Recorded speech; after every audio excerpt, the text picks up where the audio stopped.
Yes, good day mga boss. Sa video ito ay papakita ko sa inyo yung isang diferensya nitong motor na to na pwede ring mangyari sa inyong motor. Gawa ng itong motor na to nahihirapan siya mag-start. Sira na yung kanyang starter relay. Ang relay nito ay katulad ng Raider 150.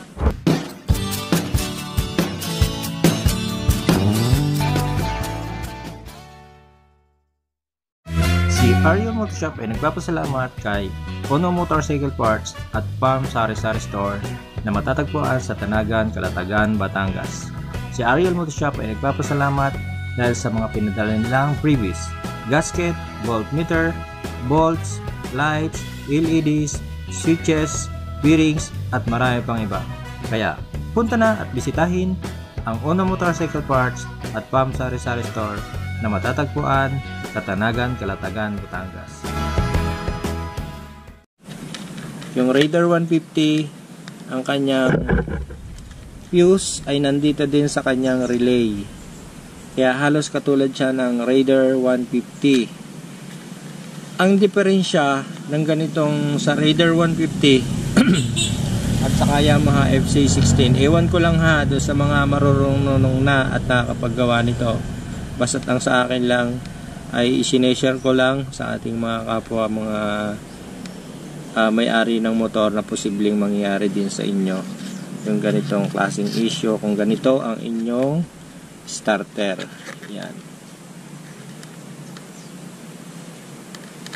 Ang diferensya nito mga boss ay namamalya na o hindi na halos nagana sa push start itong relay na to. Kung mapapansin nyo doon sa huling video ko, nakalagay ito, naka-jumper dito sa positive na papunta sa accessory wire. Itong positive na to, kung nakikita nyo yan, naka-jumper yan dyan. Dahil pag hindi ko yan dyan inilagay, hindi ako makakapag push start.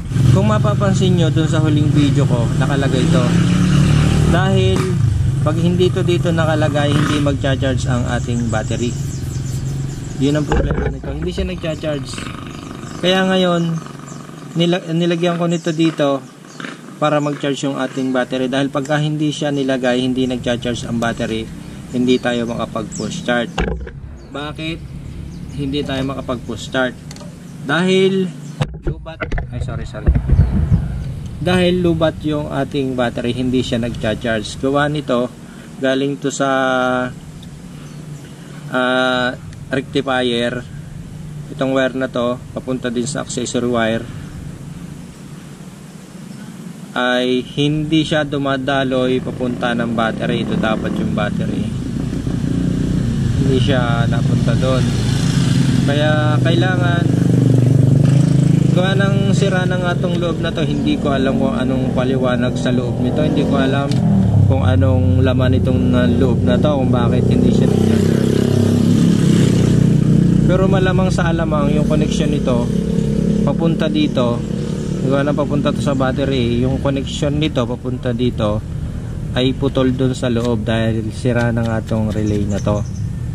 Kaya ang ginawa ko ay nag-jumper ako dito sa positive na to, tapos ikunik ko nga dito, ginumper ko pa ganon, yan, nag-charge ang ating battery. Nung mag-charge na siya, nakakapag-push start na tayo. Kaya ngayon, pansamantala, dahil sira tong relay na to, mahal din to, ang ginawa ko ay ginumper ko na para lang mag-charge. Iniipit ko lang to dito, makakapag-push start na tayo dahil full charge na siya. Kahit tanggalin natin to, i-start na yan dahil full charge na ang ating battery. Yan, nag-charge na siya. Pero pag hindi ko ito nalagyan ng ganito at tumakbo ako ng gabi, napakahina ng aking ilaw.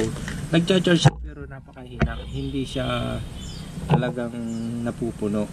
Kaya ngayon, meron ako ditong ginawang pang jumper din, pansamantala. Babalik ko lang to. makita niyo yung kanyang tamang posisyon. Yan. Baka mangyari din sa inyo to mga boss, malaking bagay itong video ito. Raider 150, maaaring pagka nagkagamit naman yung Raider 150 o kaya naman yung ganitong FC16 o kahit anong starter relay na katulad nito na yung kanyang fuse ba, yung kanyang fuse dito nakalagay, doon na din sa may relay. Ganyan na nagiging diferensya niya. Babalik ko lang para yan. Ganyan ang posisyon niya.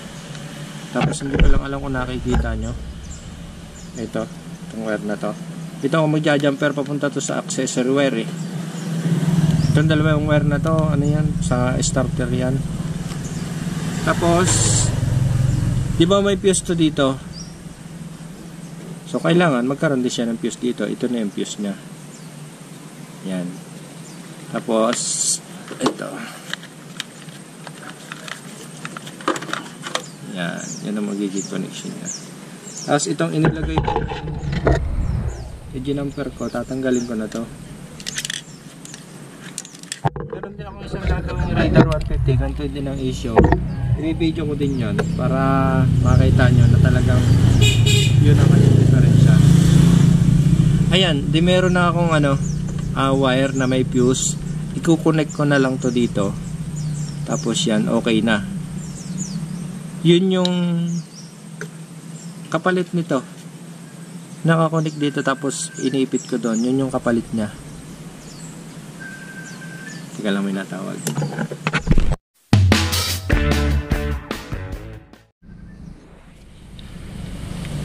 Ngayon, pagka na-connect ko na to dito, titapan ko na lang at okay na yan. Ganon din yung gagawin nyo. Halimbawa kayo ay magagawa, ganito din ang inyong starter relay, i-jumper nyo lang dito muna. Yan, halimbawa ay nalulubat yung inyong battery, ayaw mag-push start, i-jumper nyo muna dito. Kahit isang tangkal na wire lang, i-jumper nyo dito. Pag nag-charge yan at na-push start nyo, malamang may diferensya ay ang inyong starter relay. Pero pagka yan ay low-bat, pinastart nyo talaga, magkakarank naman siya pero hindi siya natuloy. Akala nyo may diferensya yung inyong starter. Ito, akala nyo may diferensya yan. Tapos minsan akala nyo low-bat ang inyong battery. Kaya hanggang nyo subukan nyo muna ng ganito para masubukan natin kung okay pa yung kanyang battery. Jumper nyo muna, gawa ng malamang sira na yung starter. Starter relay. Gawa ng nung binuksan ko tong starter relay na to, hinugod ko tong socket na to, meron siyang sunog sa loob. Ay wala pa akong pambili ng starter relay. Kaya ang ginawa ko muna ay i-ginamper ko muna. Okay? So yan mga boss, yun lang naman yun. Ipipix ko lang to, titipan ko at okay na. Ganon din naman. I-start na yan pagka yung tinipan niya.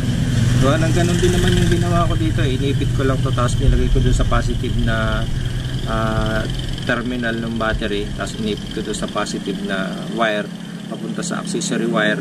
Ganun din yon. Basta lalagyan nyo lang ng fuse para sakaling may mag shortage, puputok ang fuse, hindi na magdadamay. So yan mga boss, hanggang dito na lamang ang video ito at sana ay kahit pa paano meron kayo na akong idea sa ating video nito. So sa susunod siguro makakapag-vlog na tayo ng paggagawa ng makina. Gawa ng meron tayong baklas na makina na dyan ng Yamaha MIUI. Pakita ko sa inyo dito sa loob.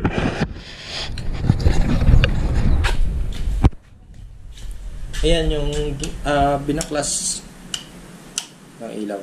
Yan yung binaklas ng anak ko na makina ng Yamaha MIUI 125. Yan, kalat-kalat na diyan. Ayun. Kaya abangan nyo yan para meron din kayong makuhang idea. Siyempre, kaya naman ginagawa natin itong video ito para sa inyo mga boss na sumusubaybay sa video ito. Hindi man ganun ka dalas tayo mag-upload, pero kahit papaano naman ay nakakapag-upload pa din naman tayo ng mapapakinabangan niya. So hanggang dito na lang mga boss ang video ito, at kita-kita tayo sa susunod na video. Bye! Salamat sa inyong pagtitiwala. Patuloy na pagtitiwala. Kung nagustuhan mo ang video ito, huwag mo kalimutan mag-subscribe ha, at pindutin ang bell button niya sa baba para lagi kang updated sa mga bago nating videos. Salamat po!